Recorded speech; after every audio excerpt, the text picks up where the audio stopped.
This podcast reflects my personal experiences and reflections as an adoptee.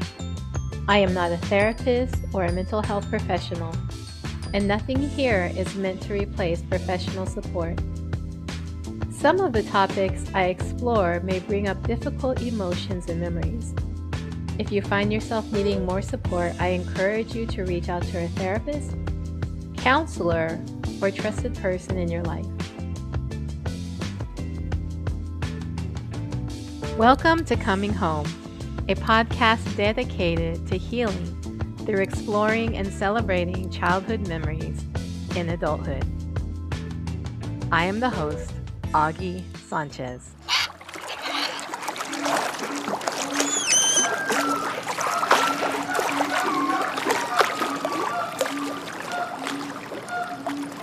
Water is life.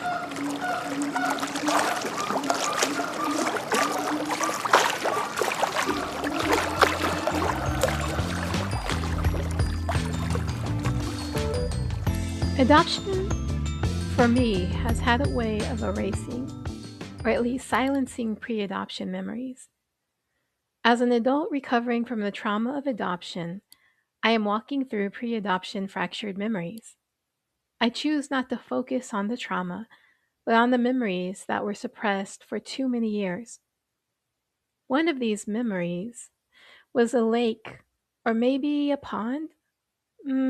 Not too sure. When I look inwardly, I can see it was a bright and beautiful day. The wind was blowing softly, and I could see the grass swaying in the breeze. If I focus, I can feel the warmth of the sun beaming upon my skin.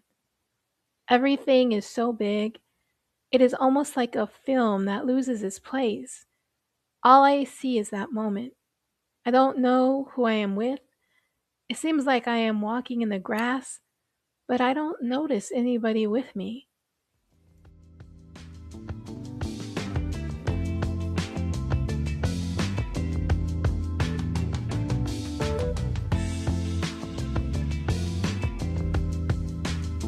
My pre-adoption memories are like puzzle pieces. They are clear but partial, never complete. I don't have a full moment. I only see these pieces. These memories seem so random, but are so very precious. Although I don't remember everything about Honduras, these memories anchor me to my home, to my beginnings. They feel like echoes, reminding me of who I am. The lake is one of those memories that I experience as a flash, no voices, no people to see around me, just me walking in the grass looking at this lake. Or maybe it's a pond. I'm not really sure. It is water, either way.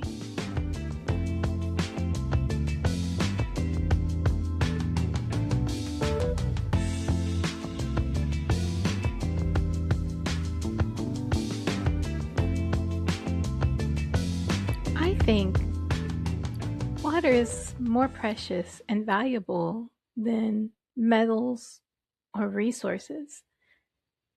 The water I drank in Honduras was contaminated. There wasn't any way to purify the water, and so many children and adults were sick because of the water. This is partly why I was taken to the clinic. At least that's what I was told. People and animals used the same water sources, so contamination polluted the water.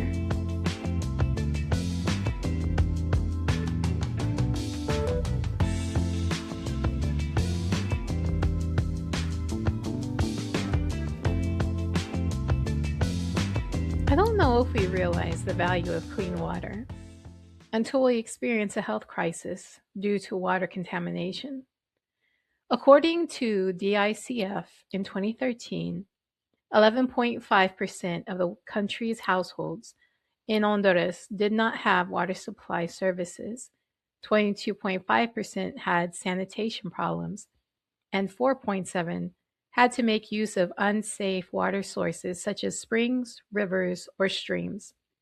The percentage of households with access to at least a basic water service for human consumption improved from 85.8% in 2015 to 88.4% in 2019, while the percentage with access to adequate basic sanitation remained at approximately 89% over the last 5 years. There are wide differences between rural and urban areas. Water quality is affected by high levels of deforestation and pollution from agricultural runoff and mining operations. According to UN and UNICEF data, 55% of rural households in Honduras lack access to safely managed water supply, and 28% lack safe sanitation. The situation in schools is also serious, with 22% of schools having no water service and 11% lacking basic sanitation. The American magazine reported on the Berta Saqueres Memorial. I hope I'm saying her last name right. Probably not. On March 2nd, 2016, Berta Saqueres was murdered in her home in La Esperanza in western Honduras by gunmen linked to the Desarrollos Energéticos Corporation S.A., known as DESA, at the height of the Linca indigenous community's battle to keep the company from building the Agua Zarca Dam on the Gualacarque River. I might not be saying that right. The project was a threat to the community's land, fresh water supply, and access to the river. Our bodies of water are sacred because they nourish the communities and animals. Hearing her story made my heart heavy because I had experienced the effects of contaminated water. This is part of the reason why the nurses pressed my parents to relinquish me.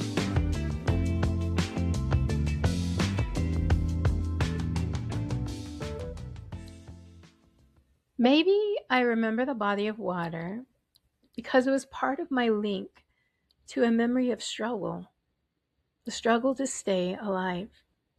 When I take a deep breath and exhale, I feel it, the water. I hear the sound of the waves lapping. I can sense the birds in the background.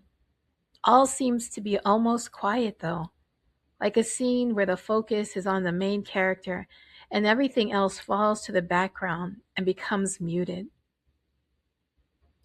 Was always fascinated by water. When I water the yard, I use the hose and just watch as the water drops dance down to the ground. I am always fascinated by the lights just flickering through from the sun. I water the neighbor's trees and listen as the water rustles the leaves. The birds fly away as I water the trees, singing on the way up. Sometimes I see butterflies fluttering in the drops. I feel so connected to the water in those moments as a reminder to me that water truly nourishes life.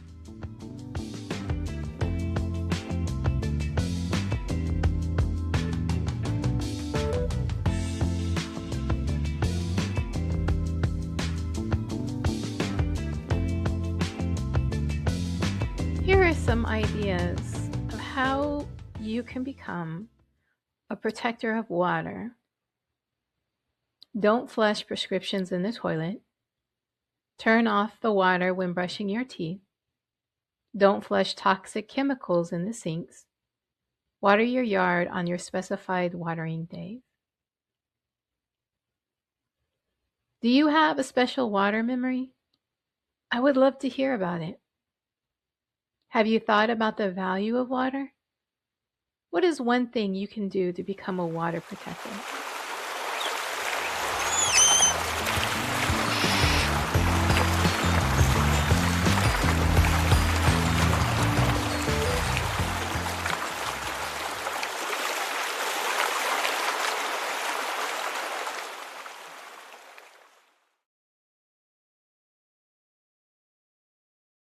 Let's continue the journey together as we feel what it's like coming home.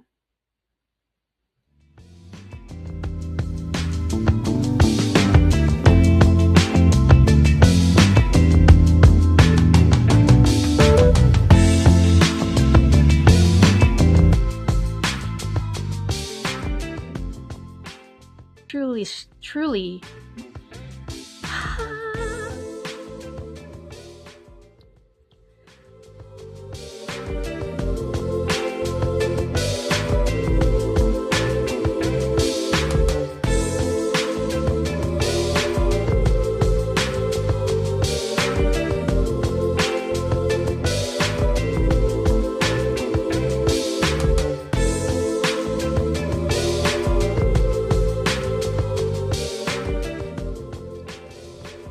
If you find value in this podcast and you would like to support Coming Home, you can send a financial love offering to my Cash App, which is posted on this page.